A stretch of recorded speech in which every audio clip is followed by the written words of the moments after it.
Muy buenas noches, amigos, muy buenas noches. Empezamos de nuevo una nueva edición más de Antonio Te Responde. Hoy hablando de un tema que realmente pues es un poco desconocido para muchas personas, pero para eso estamos, ¿no? Para darlo a conocer. Buenas noches, Gabriela Aguilera, ¿cómo estás? Pues muy bien, encantado de estar aquí contigo. Maravilloso. Oye, antes de nada, yo quisiera mandar un mensaje de agradecimiento a Paco de Cartagena, que fue la persona que me facilitó tu contacto. Así que, como es de ser bien nacido, ser agradecido, pues Paco, gracias por facilitarnos el contacto de Gabriel.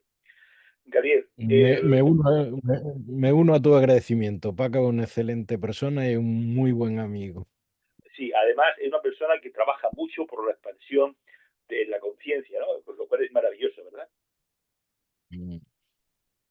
Bien, Gabriel, yo siempre tengo una pregunta que me gusta que las personas hagan una pequeña descripción suya personal. No tanto a nivel académico, sino un poco a nivel personal. ¿Quién es Gabriel Aguilera? ¿Por qué y para qué está aquí? Eh, ¿Cómo fue difundir el enagrama? ¿Y qué espera de eso? Bueno, pues aunque me pides que no hable de mi esto académico, como me gano la vida como profesor de matemáticas en la universidad, pues Muy tengo que bien, decir que soy licenciado en matemáticas, soy doctor en informática y trabajo como catedrático de escuela universitaria en el Departamento de Matemática Aplicada de la Universidad de Málaga. maravilloso. Además de eso, soy profesor de yoga, de meditación, soy terapeuta gestal y terapeuta corporal integrativo. Y por lo que estoy aquí es porque hice la formación del Eneagrama durante 6 años con Claudio Naranjo.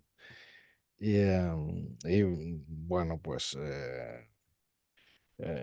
pertenezco a la RGFU y estoy comprometido con su ideal de la fraternidad entre todos los seres humanos, del amor entre todas las personas, sea cual sea su raza, sexo, creencia, etcétera. Bueno, cómo se combina, Gabriel, el, digamos, esas dos funciones, ¿no? La parte izquierda con el tema de matemáticas y la parte derecha con esas cosas que nos has comentado, el enagrama, gestar, ese tipo de cuestiones, ¿no? Porque es un tanto, es complicado o no es complicado combinar ambos hemisferios. Hay muchas escuelas iniciáticas hablan de la unión de los dos hemisferios, ¿no? Las bodas místicas lo llaman eh, algunos en iniciación, pero bueno, eso se encuentra en muchas escuelas iniciáticas y bueno, pues es como uno de los objetivos del yoga, o sea, el equilibrio, o sea, hacer un solo yo. Y bueno, pues llevo mucho tiempo de mi vida trabajando en ese equilibrio entre los dos hemisferios. El hemisferio izquierdo más racional, más lógico, y el hemisferio derecho más creativo. También escribo poemas, por ejemplo, para desarrollar esta parte más creativa. Y, y bueno, pues es un trabajo personal que hago. O sea, antes lo tenía como muy... Hubo una época en mi vida en la que era un materialista, no por el dinero, que nunca me ha importado mucho, sino porque pensaba que lo único posible o lo único que existía de verdad era lo demostrable. Y bueno, pues poco a poco me di cuenta de que eso era un error inmenso y ahora mismo me parece increíble que yo llegara a pensar eso, pero era lo que pensaba. O sea, entonces has pasado de ver para creer a creer para ver, ¿no? Más o menos. Algo así, ¿no? Sí, bueno, yo la razón sigue siendo muy importante para mí, las Ajá. matemáticas son muy importantes para mí, pero es decir, lo que explican las matemáticas nada lo explica tan bien como las matemáticas, pero explican pocas cosas y desde luego las menos importantes. Entonces, lo que yo he aprendido es a no negar, como hacía antes, con una creencia falsa, que lo que no tenemos un modelo matemático, pues no existe. Se ha colgado. Gabriel, que la ciencia necesita algo más. La ciencia, porque muchas veces yo me meto en muchas cosas y tal, y me dicen, esto es así, pero no está comprobado científicamente. Sí, sí, perfectamente. Sí, vale. Mi conexión a Internet es inestable. Bueno, suele pasar. Te preguntaba, Gabriel, si realmente ahora mismo, muchas veces yo me meto para buscar cosas y tal, y me dicen, es así, pero no está comprobado científicamente. ¿Eso hasta qué extremo tú crees que eso eh, eh, puede ser más, más bueno, regular? Porque muchas veces la ciencia no siempre da una visión exacta de las cosas, ¿no? Es decir, si no está comprobado científicamente, no existe. Y eso no siempre es así, ¿verdad? Bueno, esto ya es un tema de filosofía de la ciencia. Entonces para mí mi filósofo de la ciencia de referencia es Karl Popper, que habla de la falsabilidad de la ciencia. La ciencia, para considerar que tiene método científico, debe ser falsable. Es decir, que sus teorías se pueden refutar. Es decir, las cosas que dice se pueden experimentar, pero son verdaderas o falsas. Todo lo que no sea así, más que verdadera o falsa, falsa. Porque verdadera nunca lo puedes llegar a, a saber, porque en la ciencia hay teorías. Entonces, si hay un experimento que va en contra de esa teoría, lo que hace es, digamos, deshabilitar esa teoría o invalidar esa teoría, ¿no? Entonces, la ciencia nunca puede probar nada.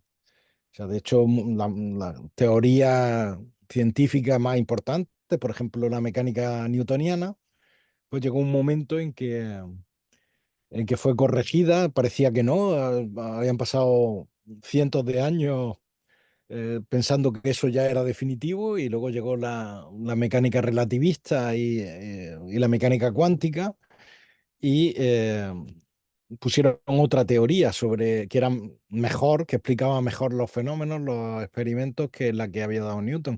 Eso pasa con toda la ciencia. O sea, no hay nada absoluto en la ciencia.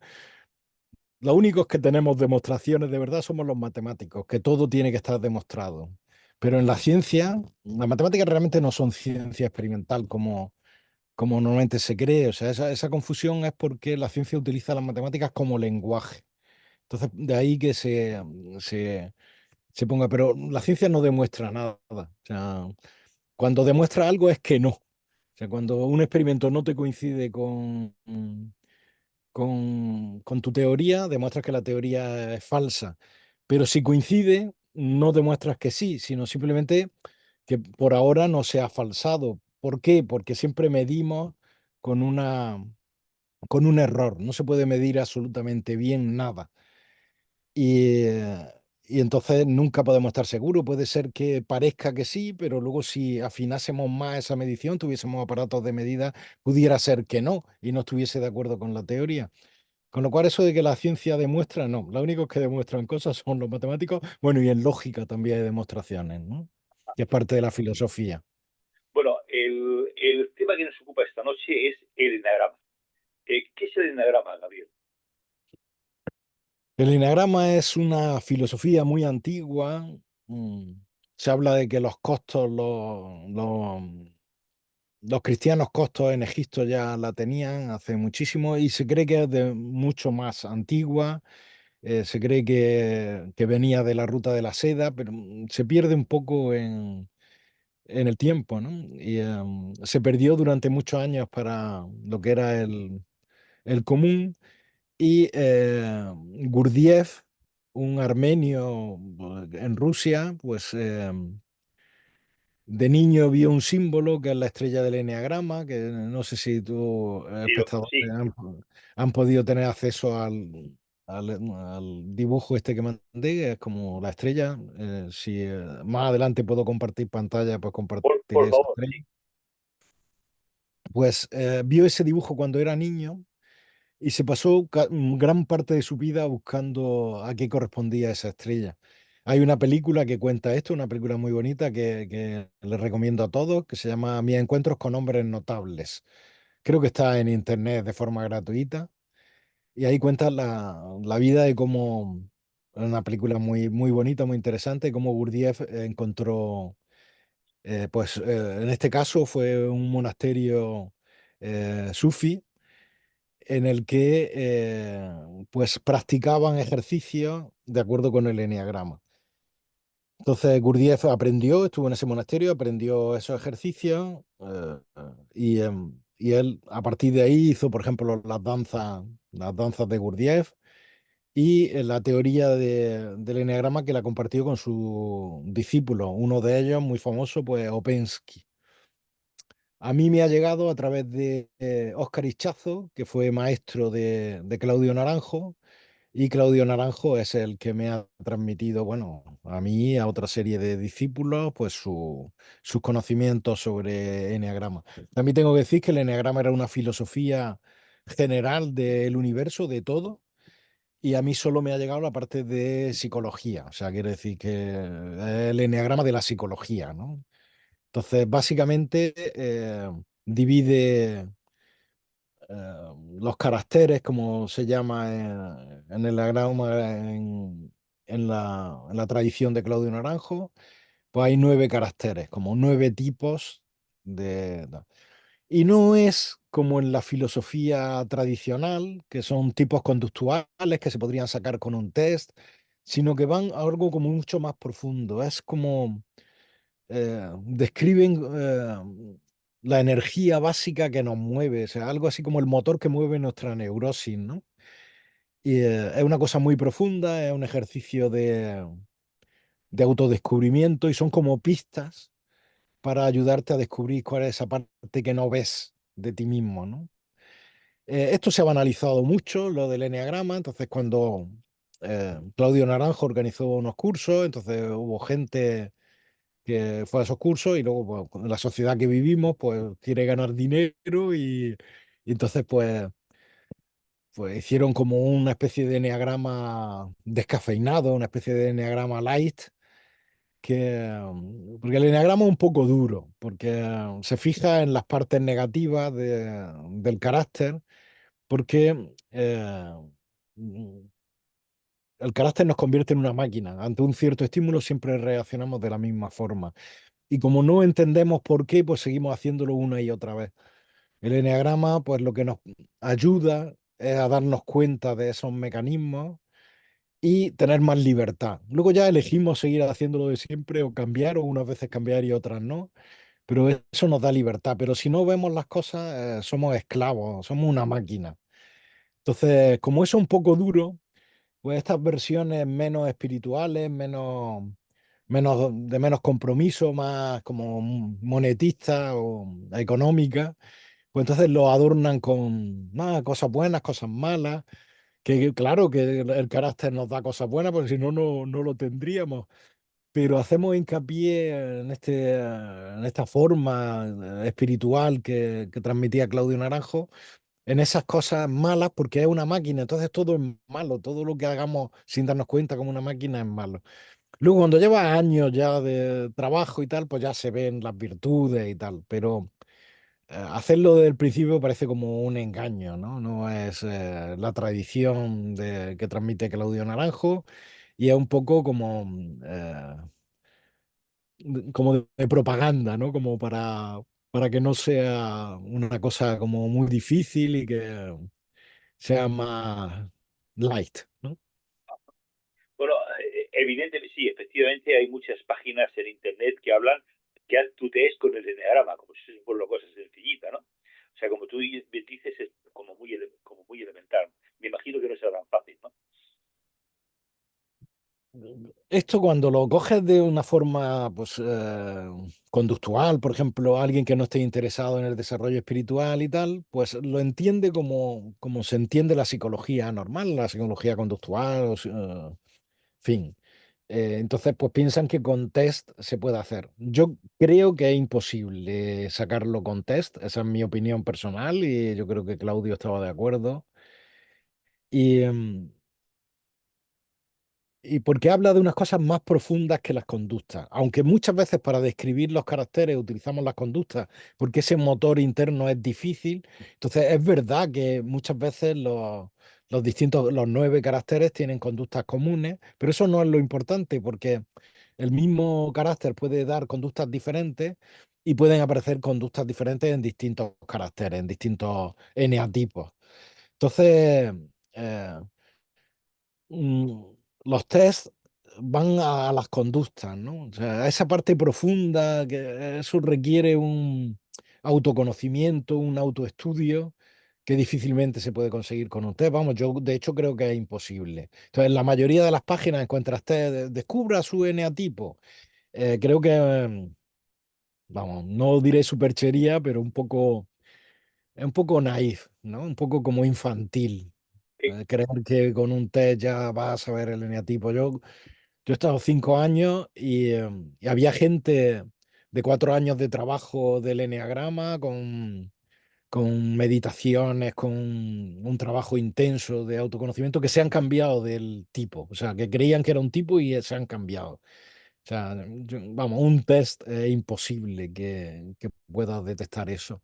pero ni siquiera a nivel El nivel de, perdón. de orientación, de una No, mini no, no, orientación, ni no, siquiera no, eso. no. Es que aquí la mayoría de la gente, en cuanto cree saber el tipo, el eneatipo de alguien, pues se lo dice, ah, tú eres un 4 o tú eres un 3. A mí me parece que eso no es lo correcto. O sea, le estás robando a esa persona su búsqueda. Y tú te puedes estar equivocando e inducir a esa persona a error, porque desde fuera, tú qué sabes cómo es la persona. Entonces, eh, esto es un trabajo personal de la persona que sabe de eneagrama, pues te dice las características, te dice cómo es el tipo, cómo funciona, y tú ya vas viendo en tu vida cómo es eso y lo vas descubriendo poco a poco. O sea, no es una cosa de un momento, es un trabajo personal de autoconocimiento y es una herramienta muy potente. O sea, es muy potente, yo de las herramientas de autoconocimiento más potentes que conozco y, bueno, pues claro, esto es una visión personal mía y que piensa que sí, que se puede sacar con tipo T y que no es de tanto trabajo personal, ¿no? Entonces, bueno, yo respeto todas las opiniones, simplemente te doy la mía, Antonio. Bien, has dicho antes que hay nueve números, algo así, ¿no? O nueve enotipos, ¿no? Quiero recordar Sí, que has sí, dicho, ¿no? correcto, correcto. Sí. Entonces, ¿se puede considerar que cada uno de nosotros tenemos, hay siempre algún número predominante o todos tenemos algo de todo? Muy buena pregunta, Antonio. Gracias. Efectivamente, todos tenemos de todo, pero hay uno de ellos que es como el núcleo de nuestra neurosis. Nos cuesta trabajo ver eso, pero trabajar con cualquiera de los eneatipos es bueno, porque Claudio Naranjo, los eneatipos, en vez de 1, 2, 3, 4, 5, 6, 7, 8, 9, que así se llaman también así con los números, le asigna un pecado capital. Excepto dos más, que no estaban entre los pecados capitales, o sea, 7 más 2 pues 9. Entonces, este pecado capital eh, hace referencia no a lo que se ve, sino al motor que te mueve a hacer lo que se ve. Entonces, por ejemplo, el número uno, eh, el eneatipo uno, Claudio Naranjo lo llama la ira. Y sin embargo, las personas de tipo uno es difícil verlas airadas, ¿no? Eh, lo que se ve por fuera es un afán de perfeccionismo, en general, ¿eh? Las conductas siempre, cuando hablo de conductas, es siempre en general. Puede que haya perfeccionistas fuera del eneatipo uno y que haya tipo uno que no se le vea bien el perfeccionismo. Pero esa suele ser una característica del eneatipo uno, ¿no? Entonces, buscan perfeccionarse a ellos, perfeccionar el mundo, perfeccionar a los demás. Y, y, lo que les mueve realmente, y eso para ellos es difícil verlo, para los demás también, pero para ellos es difícil verlo, que lo que les mueve es una ira contra el mundo, eh, a buscar esa perfección que les calma un poco esa ira, ¿no? Y para que muchas veces captar la energía es difícil porque si no nos podemos fiar de las conductas de que nos fiamos. Entonces, eh, Claudio Naranjo contaba un chiste sobre lo uno que decía, si estoy en una habitación, estoy hablando con una gente y tal, y entra un uno, que enseguida estoy manchado, tengo algún problema, estoy haciendo algo mal.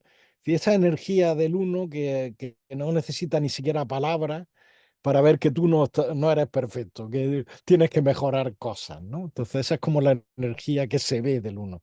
Pero en lo profundo es la ira lo que la mueve. Y así, igual que en el uno es la ira, pues en el dos es el orgullo, en el tres es la vanidad, en el cuatro es la envidia, en el 5 es la avaricia, en el 6 es el miedo, en el 7 la gula, en el 8 la lujuria y en el 9 la pereza. Bueno, según tu explicación, Gabriel, me está describiendo un poco los famosos 10 mandamientos, ¿no? De alguna manera. No, no, son más bien los pecados capitales, Perdón, que son siete, pero por ejemplo el miedo no perdón, tienes está. tienes razón, sí. Sí, entonces sí, son como los pecados, pero es un nombre, ¿no? Y es un nombre que, que puede ser confuso, como he explicado, la ira y el 9 el de la pereza, pues también es confuso porque habla de una pereza psicoespiritual, una pereza para conectarse con uno mismo, ¿no? Parece que la pereza es de que estás todo el día tirado en el sofá sin levantarse. Yo me considero un 9 de conservación, porque cada eneatipo tiene tres subtipos. Yo soy un 9 y estoy continuamente haciendo cosas, o sea, nunca estoy parado. Simplemente para que se vea que la pereza no va por ahí, a lo mejor no es algo que se vea, sino que es el motor profundo que mueve eh, la neurosis, ¿no? Antes hacías el ejemplo de Claudio Naranjo, creo recordar que era, que hablabas que cuando entraba uno a una habitación, ¿no? Se puede considerar de alguna manera que lo que busca el enagrama es sacar un poco nuestra sombra personal. Sí, claro, o sea, lo que llamamos la sombra es la parte que no vemos y justo el eneagrama lo que quiere es poner luz sobre esa parte que no vemos. Entonces te da un mapa de características que primero un mapa de descubrir cosas que bueno, pues no gustan. Quiero decir que,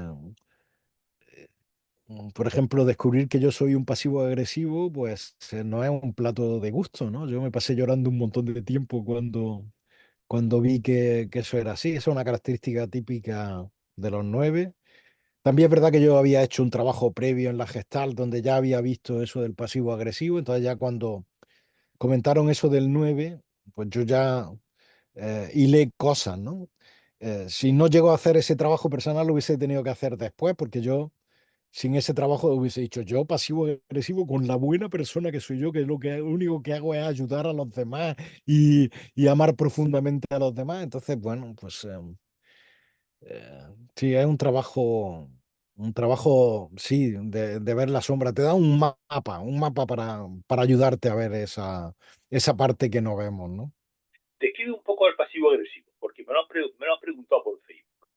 Bueno, pasivo agresivo es una forma de agresión en la que aparentemente no haces nada, es decir, no utiliza la violencia, ni no solo física, ni siquiera a lo mejor verbal, ni nada de eso, pero eh, digamos que arrastran los pies. Por ejemplo, en una relación, no hablarle a una persona sería un ejemplo de pasivo agresivo. O sea, no le estás haciendo nada, o sea, quiero decir, no le estás pegando, no le estás gritando, pero tiene un componente agresivo desde una parte pasiva. ¿Con este ejemplo se ha entendido, Antonio? Sí, sí, sí, se ha entendido, sí. Es decir, que no hablan, pero, o sea, que de alguna manera. Bueno, no habla. Esto es un ejemplo Vale, de vale, no, no, sí, sí actividad lo entiendo. pasiva, ¿no? Sí lo entiendo, sí, es buen ejemplo, porque evidentemente son ejemplos, todo lo que pone, que se puede extrapolar o no a muchas personas, ¿no? Porque me imagino yo que el carácter de todo el mundo, como tú bien has dicho antes, no es siempre soy 9 o soy 8 o soy 7 o soy 6 y ya es así, ¿no? No, Eh, no, no, no, sí, yo quiero aclarar esto. Sí, sí que siempre, si eres 9, eres siempre 9 para toda la vida. Pero todos tenemos de todo. Y el 9 no solo tiene características a lo mejor de pasivo-agresivo, en algunos, ya he dicho que no va de conducta, sino que tiene otras características más para ayudarte, porque no todo el mundo tenemos todas las características que normalmente se asignan a un número. Porque como ya he dicho, una cosa profunda, una cosa energética del motor que nos mueve, ¿no? Algo que funciona a nivel inconsciente. Pero, eh, pero sí que hay como unas características que te pueden ayudar, porque digamos que mucha gente que se ha estudiado en ese número, pues ha visto que hay como cosas que más o menos son comunes. El caso del pasivo agresivo del 9 podría ser un ejemplo. Eh, pero no es definitivo, no es definitorio, no es que todos los pasivos agresivos sean 9 ni que todos los 9 sean pasivos agresivos, ¿no? Es como una pista. Ajá. Muy bien, pues es interesante lo que estás comentando porque de esa manera nos permite un poco saber el enneagrama que todos tenemos de todo, aunque predomine siempre una característica fundamental. El, el enneagrama, ¿qué aporta al ser humano aparte del autodescubrimiento y el autoconocimiento? ¿Qué más sabe? Bueno, bueno, lo que más hace es darte libertad, porque el eneagrama lo que te hace es ver esa máquina que tú tienes dentro, que te hace reaccionar de la misma forma sin que tú sepas por qué. A lo mejor le pones explicaciones racionales. mm, Si es que paras a pensar en esas cosas, que normalmente no nos paramos a pensar, pero si te pones a pensar, le pones explicaciones que realmente no tienen que ver con el motivo profundo de por qué las hacen, ¿no? Entonces, el comprender ese motivo profundo te hace como pillarte, ¿no? Entonces, al pillarte, te das cuenta, y entonces cuando te va a pasar otra vez, te permite darte cuenta antes de que pase y puedes decidir hacerlo de siempre o lo contrario. Entonces, yo diría que es un liberador. O sea, el enneagrama es un liberador y luego ya podrás tomar decisiones sobre cuál es lo que tú quieres hacer realmente, ¿no? Entonces, esa sería como lo principal. Y conforme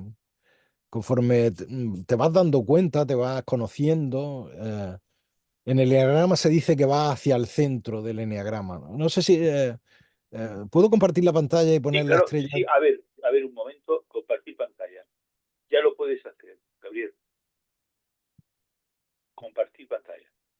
Voy a Ya lo- poner el cartel de la conferencia, sí, que está dibujado, el enneagrama, y, ese símbolo que encontró Gurdjieff eh, de sí. niño y que luego siguió. A ver si puedo compartir la pantalla.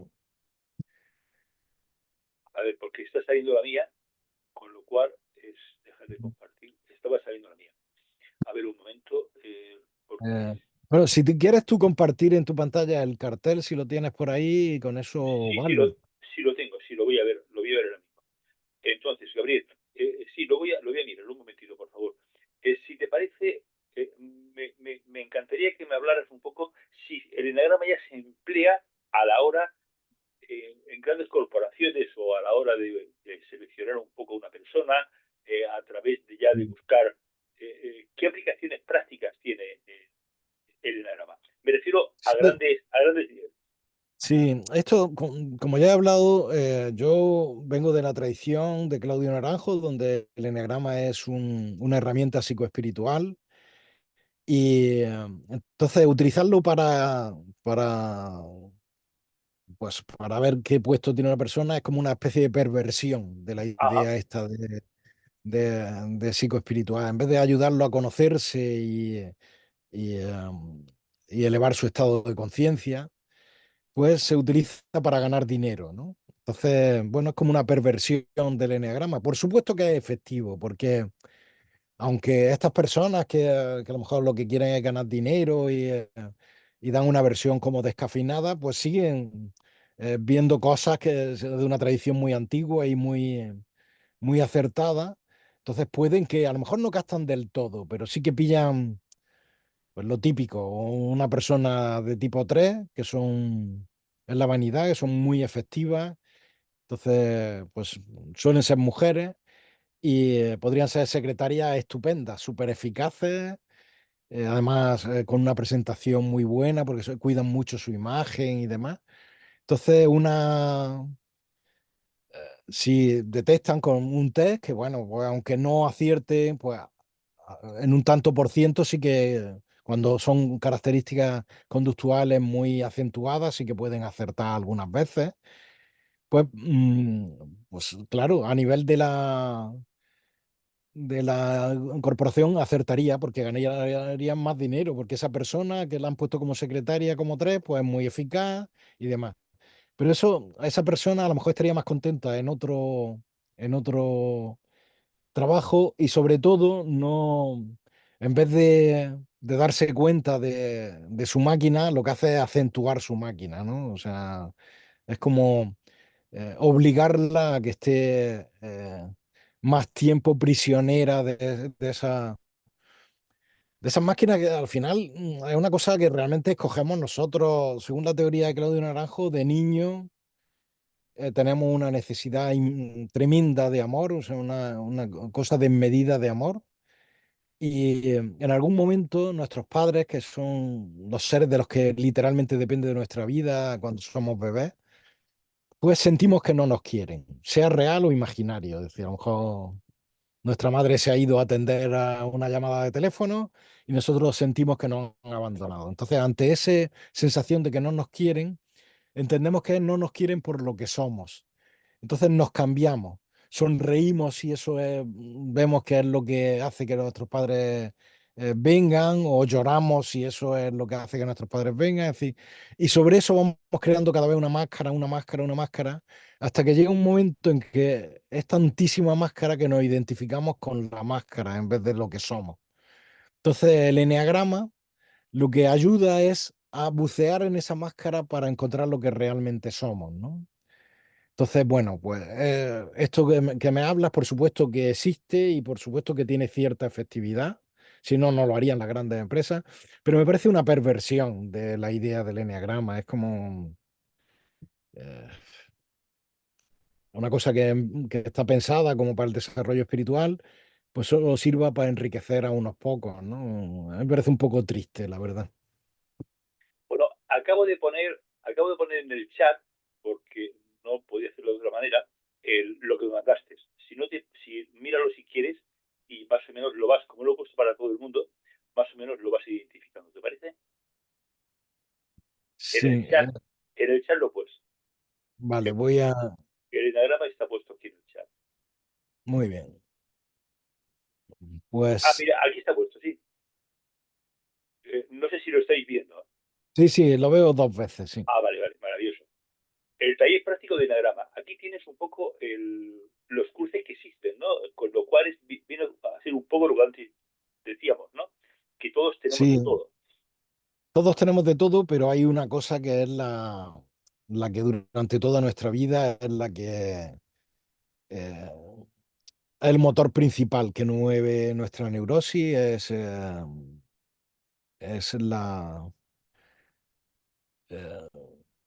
lo más profundo que nos mueve, ¿no? Entonces, esto es como un descubrimiento, una búsqueda hasta encontrar tu número, y una vez que encuentras tu número, por ejemplo, si yo que soy un 9, ¿no? Pues me voy yendo hacia el centro. ¿Qué significa irse hacia el centro de ¿Vale? la estrella? Pues que ya el 9 ya no me afecta tanto. Me siguen afectando todos los números, pero ya el 9 no me afecta tanto. De todas maneras, también tengo que decir que mi ego también va a los talleres de enneagrama cuando yo estoy, con lo cual se vuelve cada vez un poco más sutil. Y, entonces, hay una frase que dice, la cabra tira al monte, ¿no? O sea, si yo soy un 9 siempre que no, como me deje de poner conciencia y tal, al final me sale esa pereza psicoespiritual, me sale el 9. eh, eh, entonces, como que hay que estar que pendiente. Pero bueno, con el tiempo y el trabajo y darse cuenta, pues te vas pillando y muchas de las cosas que antes la respondía automáticamente, ahora eres consciente y puedes elegir, ¿no? Puedes elegir cuándo hacerla como antes o cuándo hacerla como de otra forma, ¿no? Porque mientras estás prisionero de la máquina, como si llevase una anteojera, que no solo haces lo que esa máquina está programada para hacer, sino que no ves otras posibilidades, es como que ni te planteas que haya otras posibilidades, es como una ceguera. Bien, oye, Oye, has hablado varias veces de neurosis. ¿Cómo se aplica la neurosis aquí en este campo? Porque tú lo has mencionado neurosis como 3 o 4 veces, ¿no? Por Sí, lo que veo, bueno, es un factor importante, ¿no? En este campo. bueno, no, neurosis es un término que viene de la psicología, ¿no? Y ya lo hablaba Freud y después otras escuelas psicológicas también utilizan ese concepto. Es como enfermedad mental solo llegamos en casos extremos. Es decir, todos estos, los 9 eneatipos, si son casos extremos, se convierten en enfermedad mental. De hecho, todos los 9, sus características están recogidas en el DSM, que es el libro de las enfermedades mentales de Estados Unidos. Los psicólogos lo conocen. Y todos vienen excepto la vanidad. ¿Por qué la vanidad no viene como enfermedad mental? Porque la vanidad, sus características es persona preocupada por su imagen, o sea, muestra una imagen muy buena y son muy eficaces, que es justo lo que quiere la sociedad. Con lo cual eso no se considera que sea una enfermedad mental. Todas las demás, cuando es muy exagerado, sí se considera enfermedad mental.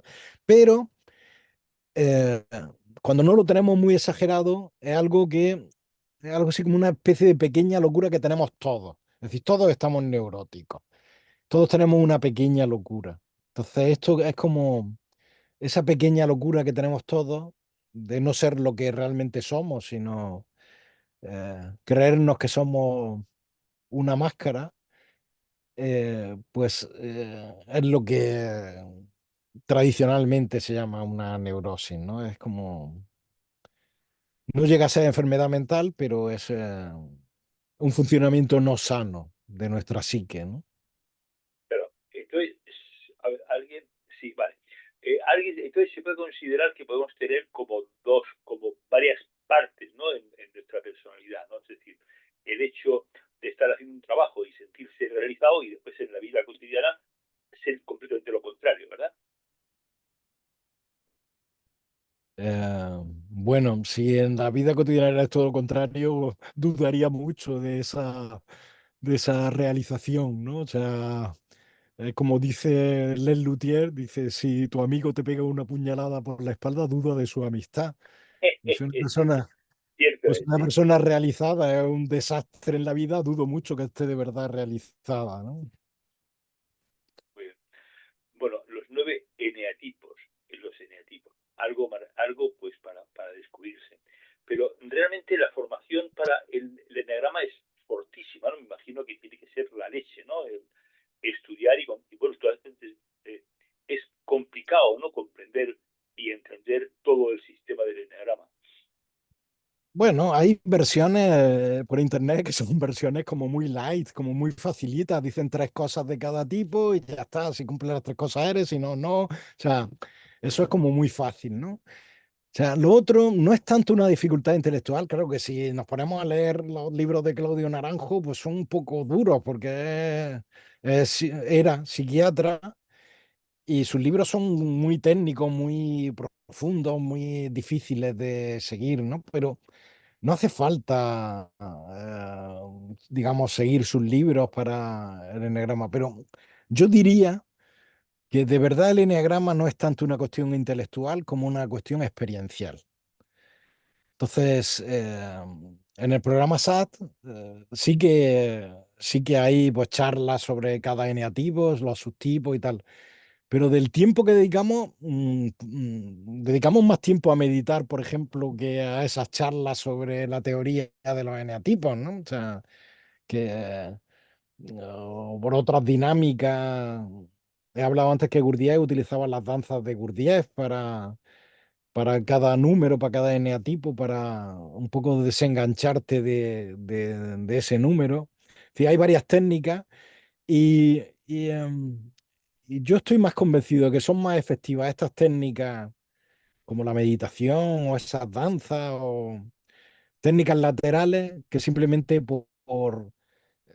un trabajo puramente intelectual, ¿no? Aunque claro, a mí este tema me apasiona, entonces leo todo lo que cae en mis manos de enneagrama, es un tema que me apasiona, pero no creo yo que para una persona sea muy importante toda la teoría. O sea, claro, un poquito tienes que saber de cada tipo para obtener las pistas y tal, Pero al final consiste más en un trabajo personal que en un trabajo intelectual. Bueno, esa es mi opinión, vamos.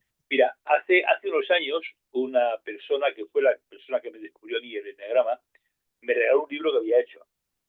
Y francamente le eché un vistazo y lo dejé. Digo, esto es muy fuerte para mí. El, o sea, que muchas veces al acceso del común de los mortales pues, no siempre es fatídico, ¿no? Te cuento un poco mi experiencia con, me lo regaló una amiga hace ya muchos años, y ya te digo, me puse a leerlo, digo, madre mía, esto yo no voy a entenderlo en la vida, ¿no? Sí es verdad que no profundicé y después no seguí, ¿no? Pero bueno, me imagino que tengo que Mm. seguir. Gracias por tu honestidad, Antonio. No es habitual esa honestidad, te lo agradezco y te comprendo perfectamente. Entre que el eneagrama cuando se hace de verdad como un trabajo personal es una cosa como dura, o sea, encontrar esa parte que no te gusta, todos tenemos una autoimagen como buena, ¿no? Entonces, ver esa parte que no es tan buena no es agradable. Si encima es un rollo mental en un libro, yo porque estoy muy interesado, entonces tengo una motivación muy grande, pero yo te entiendo perfectamente, Antonio, vamos, o sea, entonces, ¿qué es lo bueno? Pues, no sé, hacer el programa SAT, pues a lo mejor no está al alcance de cualquiera, pero hay talleres por gente que sigue la tradición de Claudio Naranjo, bueno, a través de dinámica y demás, pues se puede acercar uno a ese autoconocimiento del eneagrama sin tanta teoría. O sea, un poquito de teoría está bien para ver características más o menos comunes y demás, Bueno, pues digamos que yo veo la otra parte que no es tan intelectual, la otra parte de más de búsqueda interior, la veo mucho más importante. Bueno, pues me encantaría, Gabriel, cuando hagas un curso cerca de Murcia, porque el pasado sábado me mandó Paco la información, pero no, ya tenía un compromiso previo y no pude ir. Pero sí me encantaría que cuando vinieras otra vez a Murcia o cerca a Murcia, pues si fueras tan amable, me lo comentaras, porque me encantaría asistir a una conferencia de nada más. Cómo no, por supuesto. Y lo voy a hacer porque los alumnos estuvimos 3 horas y según me dijeron se quedaron con ganas de más, les gustó mucho y yo me ofrecí yo voy a Alhama de Murcia, al Arran de Jardín de Alhama, voy una vez al mes, ¡Ah, qué maravilla! Ah, pues entonces, con lo, con lo cual se puede aprovechar para sí, eso. sí, sí, Yo mis talleres los doy gratuitamente, quiere decir que a lo mejor pues el Arran cobraba un poco por el mantenimiento del Arran para ayudar a la al mantenimiento. conservación, pero yo lo doy de forma gratuita, ¿no? O sea, igual que doy mis clases de yoga de forma gratuita o mis clases de meditación. Yo cobro por dar clases de matemáticas, que es mi profesión y es por lo que me paga la universidad. Todo esto lo hago de forma altruista. Bueno, pues ya somos dos, ¿no, Paco? Porque yo también, perdón, Paco, Gabriel, porque yo estos programas también lo hago de modo altruista, o sea, con lo cual no tengo aquí, yo cobro bueno, mini cobro del Estado, ¿no? Es un modesto jubilado. Y bueno, y este tema pues lo hago porque realmente, pues, porque creo que es un Pues, poco el trabajo de vida, ¿no? pues vaya por delante mi agradecimiento, Antonio. Pues, ¿alguna cosa más que quieras comentar, Gabriel? Bueno, pues nada, agradecerte a ti sobre todo que me hayas invitado aquí. Ha sido una charla pues muy... me he sentido muy a gusto, las preguntas me han parecido muy interesantes Muchas y gracias. me he sentido también libre de contestar libremente, o sea que te agradezco mucho y también le agradezco a Paco que nos haya puesto en contacto. Y nada, estoy a disposición de ti y de todo el mundo. Y por supuesto, esa invitación que me haces, estaré encantado de hacer cuantos. Yo los llamo talleres, porque no me Ajá. gusta llamarlos charlas, porque no. En el que di este, pues hubo una parte, digamos, teórica, pero también había preguntas, había una dinámica y luego hubo dinámica. eh, en la que no se hablaba nada. ¿Cómo Con es lo una cual, dinámica, Gabriel? ¿Cómo es una dinámica pues, de tus talleres? bueno, a mí hay dinámica. Esta que utilicé es una dinámica que tiene que ver con la meditación y era por pareja, entonces había un hablador y un escuchador. Y es la dinámica que utilicé, pero una que suelo utilizar mucho es la danza del corazón. Entonces son como formas laterales parecidas, digamos, a las danzas de Gurdjieff para el eneagrama, eh, para ponerte en contacto con esa parte interior, para quitar ruido, para desarrollar esa parte amorosa que todos llevamos dentro. Y se hace fuera del intelecto, es decir, es una danza que, bueno, pues nos trae al presente, al aquí y a la hora, y da centro, da una parte amorosa de desarrollo del cuarto chakra, de la anahata. Y esa la utilizo yo muy frecuentemente, no solo para el eneagrama, la utilizo en mis clases de yoga y tengo un grupo que se llama Senderismo y Meditación, en la que hacemos rutas y Ah, meditamos en la sí, naturaleza. lo he visto. No sé por qué me Bueno, suena a mí. Lo de es senderismo que de meditación me suena a mí. Yo recibí sí, información de ese grupo, sí. sí, en Murcia hay otro grupo, o sea, yo, Sí, digamos, la idea partió de mí. Y hay grupos por todo el mundo. En Murcia hay uno, efectivamente. Y aquí en Málaga, pues lo sigo llevando yo, ¿no? El grupo.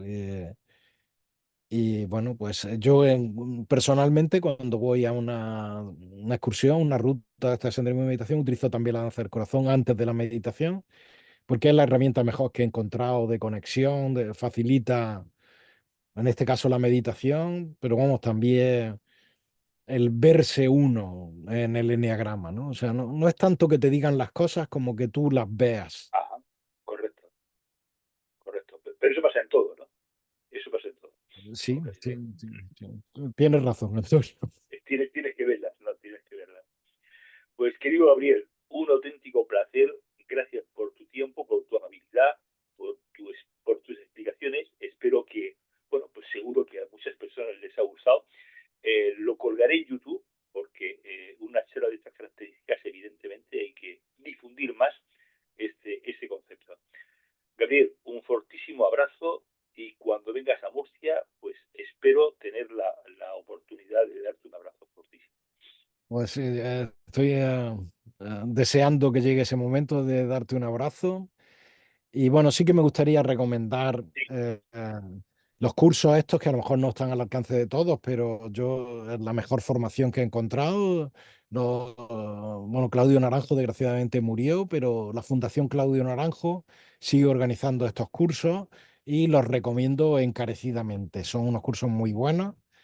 eh, y es como hay una especie de curso cero, uno, dos, tres, cuatro, hasta cinco, ¿no? Se recomienda no hacer más de uno al año y, y bueno, pues lo llevan gente muy preparada y lo recomiendo.